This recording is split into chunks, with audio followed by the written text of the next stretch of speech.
Up.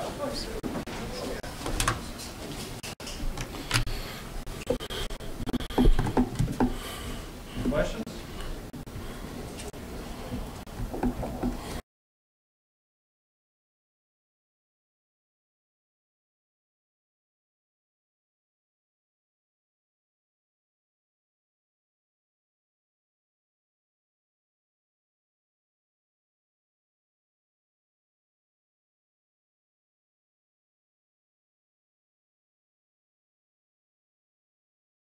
At the same time, you can kind of appreciate everything that's gone on here and everything this place has done for us going forward to this last home game. You obviously wish you could have played more this year. Yeah. Is there a way you can look back at it and take kind of pride in how it's developed for you, staying with it and getting back? Yeah, absolutely, especially looking back to the kind of the day, well, it was real early in the season, kind of the first couple games where I realized my knee wasn't 100% and everything. You know, I didn't really know if I'd be able to finish out the season, if I'd be blessed to get these last few games like I have. So, you know, everything up to this point has kind of been gravy for me. I didn't really know if I'd be able to get, like I said, the last few games, and surgery went well, and, you know, Mark and Drew and those guys took care of me and made sure I was able to come back in, I think, just 4 weeks. So, yeah, I'm definitely happy. You know, it's rough. Yeah, it sucks that I missed part of the season, but on the other hand, you know, there's definitely a good chance I wasn't going to be able to, depending on how things went in the operating room. So I'm really glad that things worked out and I was able to finish out. With Jay, Sean, and DeAndre out, how bad have they needed you back out there? It seems like the depth that they really needed you. Yeah, you know, and for me moving to a different position, you know, Coach Dawson didn't have to explain that to me. You know, I completely understood why we're moving guys around and wanting taking more snaps out there. Definitely need the depth, and you know, I'm enjoying it out there. It's when you look at it, you know, it's really the same thing. It's just on a different offensive line. You know, you're getting a lot of the same looks and the same blocks.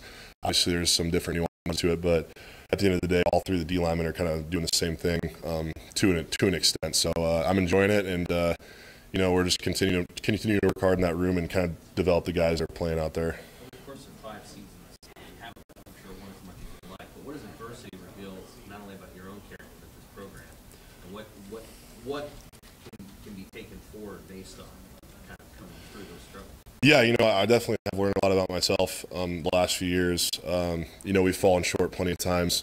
You know, I've been told, you know, the loser's not the guy that gets knocked down. The loser's the guy that doesn't get back up. So, you know, I've continued to try and fight, and I know a lot of these seniors have throughout the last 5 years through everything that's kind of gone on. You know, hey, 4 line coaches, 4 defensive coordinators, all that stuff, and but no, continue to work hard and move forward. And, you know, it says a lot about this place.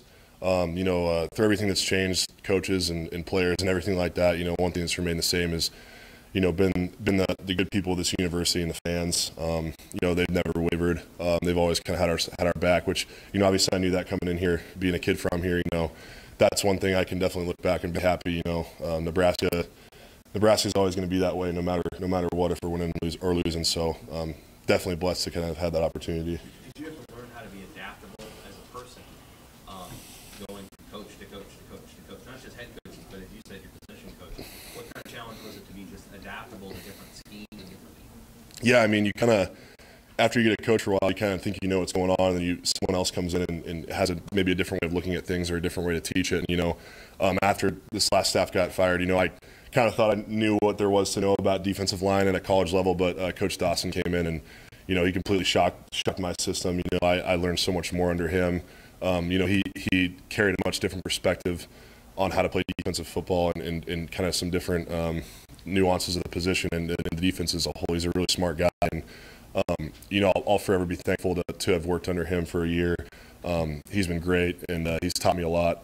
Where I kind of thought, you know, didn't know if there's that much more to learn about playing D-line, but, he taught me so much more. And, yeah, I've definitely been happy about that.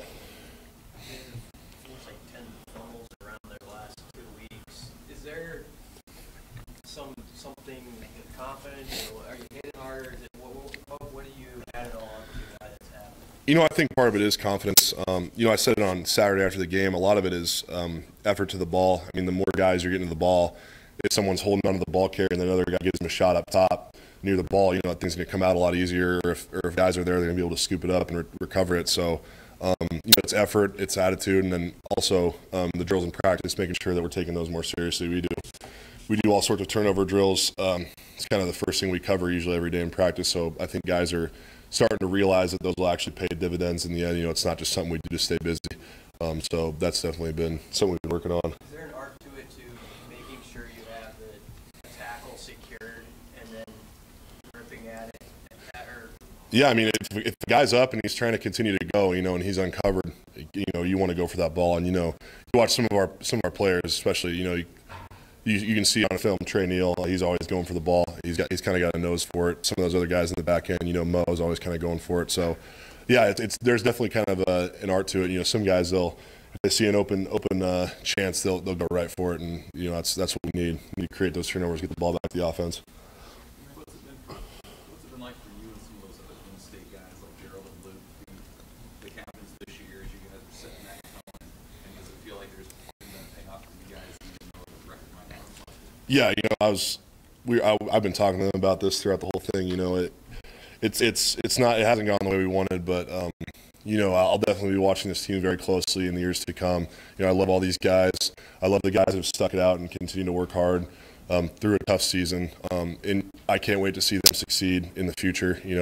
Obviously we've still got some work to do this season, but I know this thing's going up, and man, I'm gonna be so proud of these guys when it's a year or two from now and they're winning tons of games and having a lot of success here. And I do see these guys working hard and starting to develop a love for the whole process. So yeah, it's you can say what you want to say about what our class has succeeded since we got here, but I really do hope that we realize the impact we're leaving on some of these younger guys.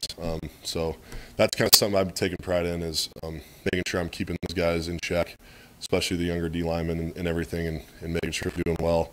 Even the guys on scout team, just always checking out on people. So yeah, definitely. When we're done here, it'll be kind of fun to look back and watch these guys win. Captains in particular, has there been a certain style of leadership, an approach that you guys are conscious about? Yeah. I mean, it kind of goes back to the summer. Just being more involved. Making sure that if someone misses class or someone's not doing the right thing in tutoring or something like that, we're the first people to hear about it, not the coaches.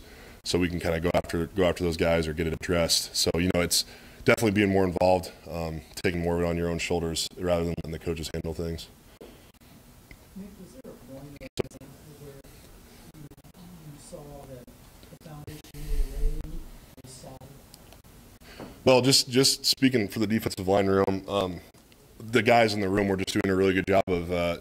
We have a list that goes around, and I know there was a few weeks consecutive where not a single guy in our entire room had any issues on or off the field, which I was really proud of that. It just kind of shows that they're focused.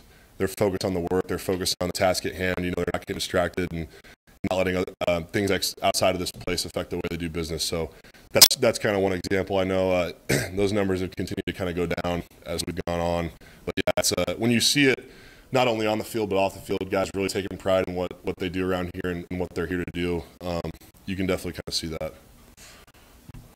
I know it's probably not the first thing on your mind, but the legacy you're leaving and the guys you're leaving behind, who are some leaders that maybe we can look to in the future, particularly on defense? Mohammed, he's been great this year. He's worked so hard, and if the guys weren't listening to him then, they definitely are now. Just seeing how hard he plays every Saturday, and he kind of puts it all on the line. So he's definitely a guy going forward that will help lead this team. I think DiCaprio Boodle, he's set a great example of kind of how to handle yourself on and off the field in that defensive backfield. So he's another guy. We're losing some seniors, and he's a guy that's going to be great moving forward. And I'm excited to kind of see how some of those guys develop going forward.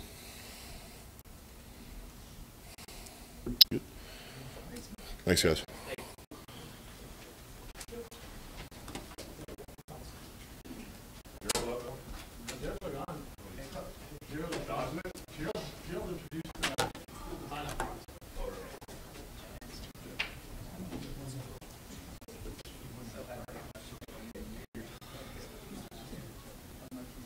Holding room at this point.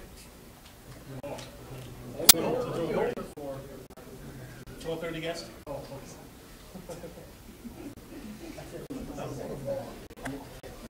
There's one exception.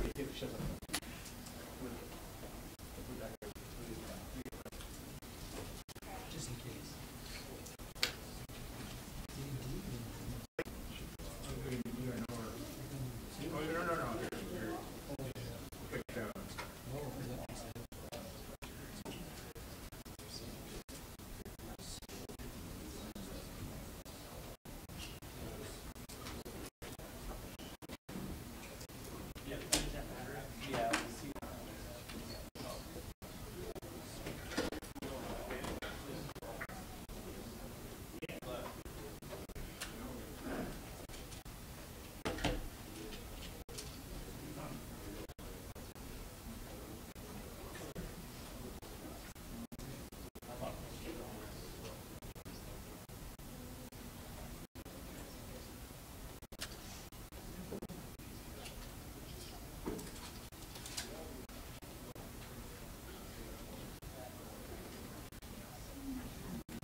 for them, but at the same time, these are going to be some of the guys that the foundation for what we're going to do going forward is built on. And I think they know that and can feel it, and I'm going to be sorry to see a bunch of them go.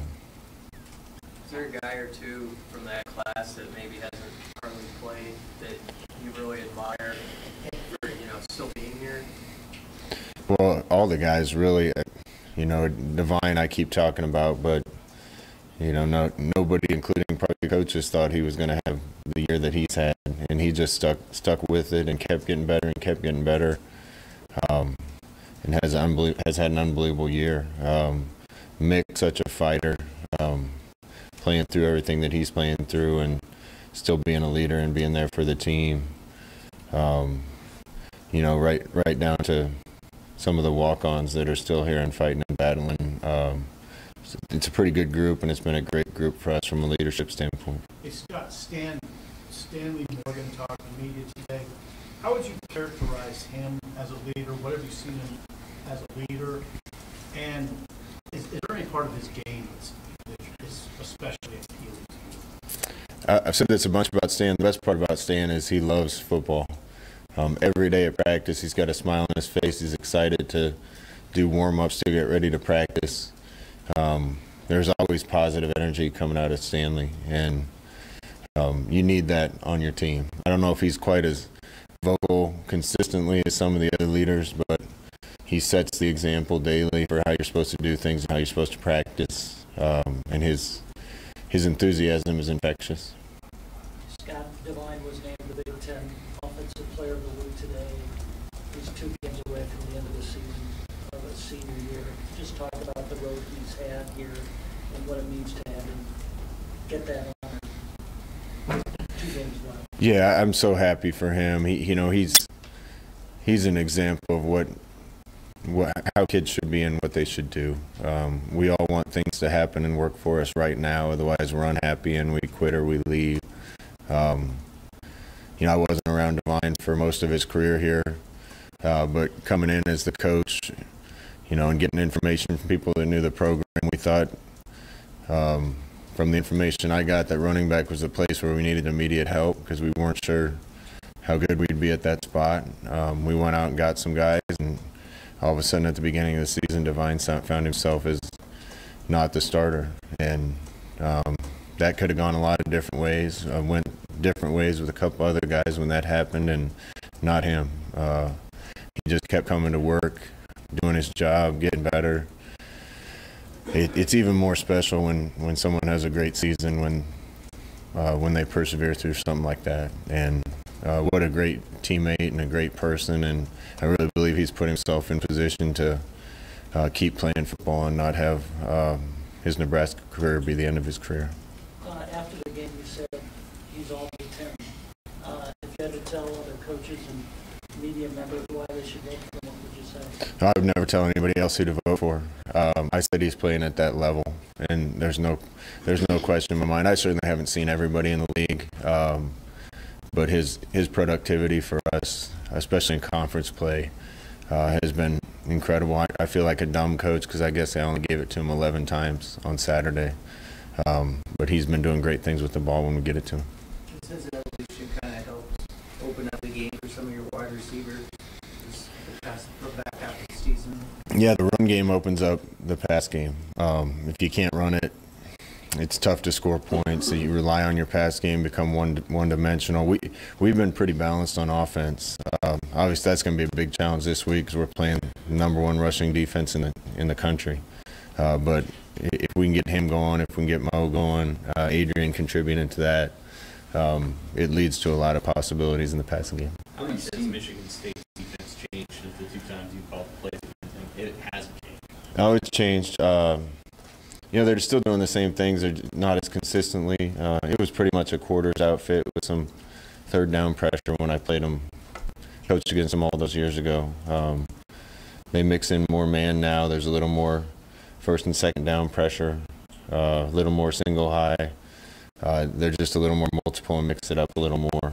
They've changed their quarters coverage a little bit. You still recognize it as the same outfit, but I think they've gotten better since then. You were overthrown pass from beating them twice, so obviously you figured some things out about play.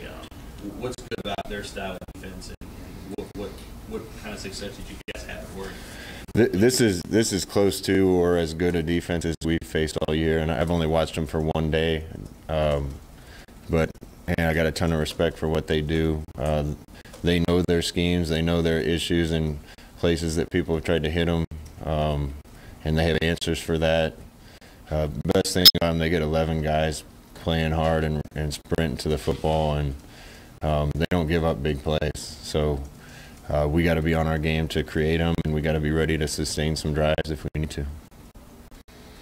Scott, Trey Neal forced a couple fumbles Saturday, had 10 tackles.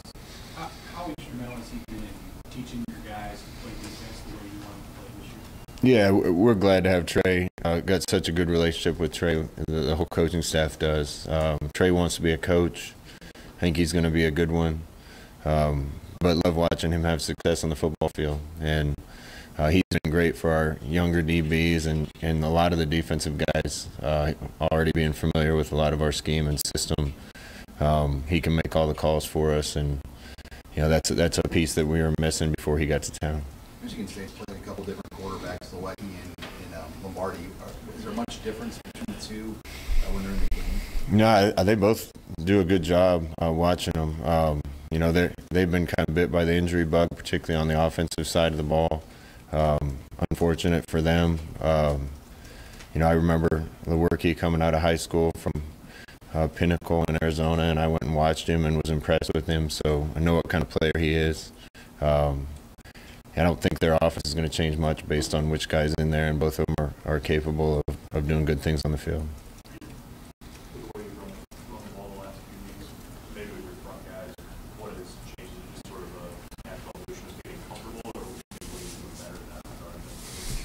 We're just better. I think individually all the guys up front are better. They're playing better as a unit. We're blocking a little better on the perimeter. The backs are better. Guys understand the schemes and what we're trying to get done at a higher level now. So it's all just kind of coming together. I think offensively it's been a steady progression and improvement all year long, and we got our work cut out for us this week to make it look like that again, because we're playing really good defense. I suppose this would be true of the whole team, but specifically the seniors. What character have you seen rebuilding now through a rough start to the year and the perseverance they've shown over the last half? I think it says a lot about the job that the assistant coaches have done. It says a lot about the character of the guys on this team right now. It's hard to have a season start the way we had it start and not lose the team, lose hope, lose enthusiasm.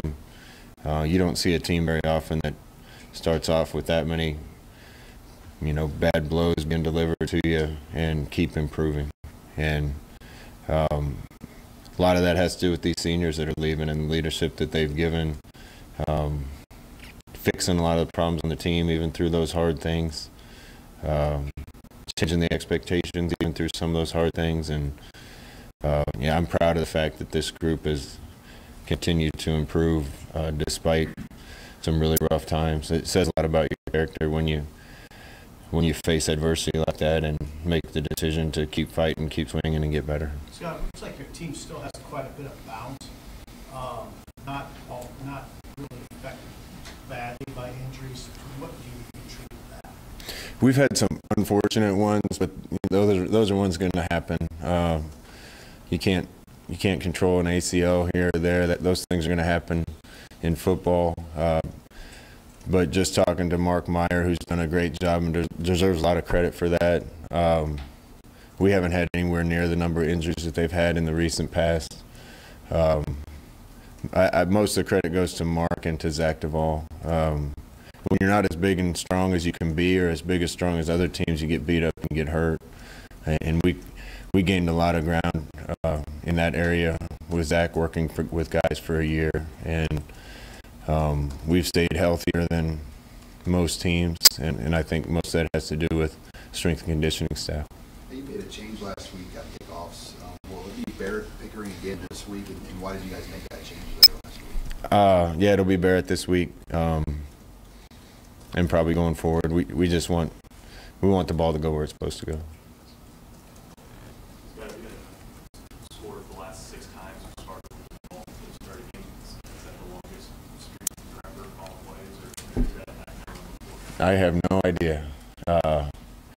But it's sure nice to start the game off with a lead. It's nice to start off offensively with success. And the first half last week, other than the last drive, was kind of a thing of beauty on offense. Those guys executed everything we asked them to. And that's a sign that the offense is figuring itself out and coming of age a little bit. That's going to be hard to do this week. You know, watching tape, I see people punting 9 straight times against this outfit. If we can score on our first drive this week, I'll be really happy. With all the forced fumbles you guys have caused the last couple weeks, are there certain things maybe the lane would spot that you see and why that's happening for you guys? No, we're just ball aware now. You can preach it until you're blue in the face, but you have to have it in the back of your mind when you come in and you're the first or second guy coming into a tackle to not just clean up the tackle, but try to get a hand on a ball. And that mentality's got to be ever present to keep getting balls out. We're starting to get more guys with their eyes on the ball and zone coverage. They're rallying to balls better, so we're getting more hats there. Guys are aware of where a guy's holding it. Second guys in are taking slaps at it, and you know, that's how this thing is going to be successful. If our offense can keep improving, we don't have to stop somebody every time we're out there. But if you get 1 or 2 big breaks, big turnovers, and the offense can capitalize on those, you can separate in a game. And that worked out well for us on Saturday. Game, how big are these next 2 weeks just to kind of build for the momentum that you want for the program? I think everybody can feel the momentum. Even in the program, I talked about it after the game, but just listening to Mick talk to the team was inspiring to me. And he made it clear where he thought everything was going, and how much better it's getting, how much better it's going to get. I said at the beginning of the season we want to get better day by day, and I think we've done that. I wish it would have led to better results this year, but those results are going to come. And just like I wasn't going to measure this success of this season based on win-loss record, I won't measure the end of the season based on the last 2. We're going to fight our tails off and try to win them against a couple good teams. But I think everybody in the building, everybody in this program can see where it's going, and that in itself has been a success. Were you hoping for a 2:30 start to kind of help with your career weekend, and how tough is it when you get many 11 a.m.s in a row to try to get recruits to come in from far away? Yeah, well, we win more games, we'll be better in better time slots, right? But it's tough getting kids here from out of state when you play at 11 in the morning. Selfishly, I like 11 in the morning. I can get home and have dinner and see my son. But from a recruiting standpoint, we're going to be able to get most of the guys in this week. There's a couple, I think, that'll probably show up after the game started. How active do you want to be in the next month in recruiting your college players, and how you signed a lot last year? It looks like you guys are doing a lot. How important is it to try to land some of those guys, and how active do you want to be? You know, I think long term, hopefully we have the thing built from the ground up the right way, that there's probably only 1 or 2 spots that we're going to need immediate help. That wasn't the situation we walked into last year, so we went out and found the best we could for our team. Some of those situations still exist this year, so if we feel like we need an older guy to help, we're going to go look. But at the end of the day, we're going to evaluate everybody based on how much we think they can help this football team. And if that's 18-year-old, great. If it's a 20-year-old, great. We just have to make sure we get the right kids, not just on the field, but off. Do you think it's going to be like a 25-guy class or bigger? Could end up being bigger than 25. Scott, these 11 a.m. games with being a morning team, does that benefit you guys, do you think, quite a bit? Or? Yeah, we practice in the morning. I suppose that helps us a little bit. Guys are used to being out there between 8 and 9 and being ready to go and practice. So the early kickoff certainly doesn't affect them from that standpoint. We kind of just roll the balls out there, put them through a quick stretch, and we're ready to play.